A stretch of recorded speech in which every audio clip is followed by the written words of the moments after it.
Почитувани, Социјалдемократскиот сојуз, како и досега, и понатаму продолжува дрско да ги манипулира граѓаните на Република Македонија. Последна во низата манипулации кои произлегуваат од владата предводена од Социјалдемократскиот сојуз се однесува на најавените измени на Законот за енергетика. Со измената на овој закон, јавноста се манипулира токму со терминот либерализација, која ќе биде воведена на пазарот на електрична енергија. Логично, кога станува збор за либерализација на пазарот, се очекува пат на цените.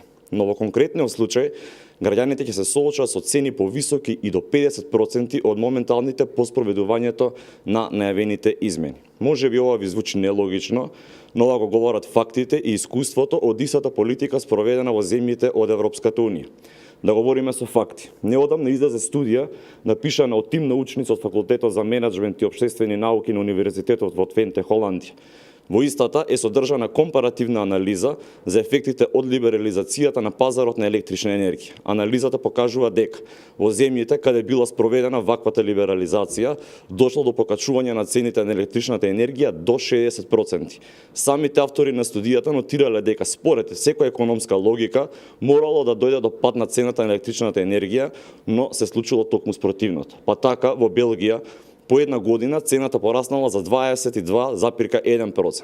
Во Грција по 2 години цената пораснала за дури 59%. Во Ирска по 3 години од либерализацијата цената пораснала за 30%, во Холандија за 36%, додека во Шпанија цената на електричната енергија пораснала за 37%.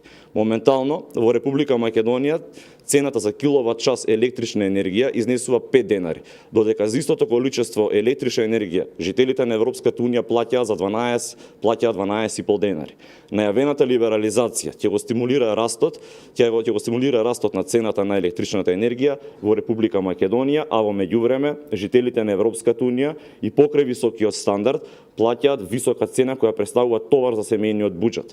Доколку до сега сте плаќале 3000 денари за струја, од сега ќе плаќате 5000 денари за струја, со што да, Заев не доближува до Европската Унија, но не доближува со високите цени кои за македонските граѓани ќе представуваат голем товар бидејќи стандардот останува ист. Имајќи го предвид се тоа, по најавената измена на Законот за енергетика ќе предстои дополнително осиромашување на македонските граѓани. Се поставува прашањето дали ќе гледаме уште еден бомбона бизнис со продажбата на Елем. Дали на истиот начин како што беше продадена ЕСМ, сега ќе се продава Елем, која е всушност најголемиот капиталец во државна собственост со најмногу вработени. Логично и легитимно е прашањето кој ќе има бенефит од измените на овој закон. Според начинот на функционирање на пазарите на електрична енергија, кои се веќе либерализирани, очекувано е најголем бенефит од ова да имаат мали фирми со по 20 вработени кои ќе книжат огромни суми на средства и сето тоа на грбот на граѓаните кои ќе плаќаат и до 60% повисоки сметки за струја.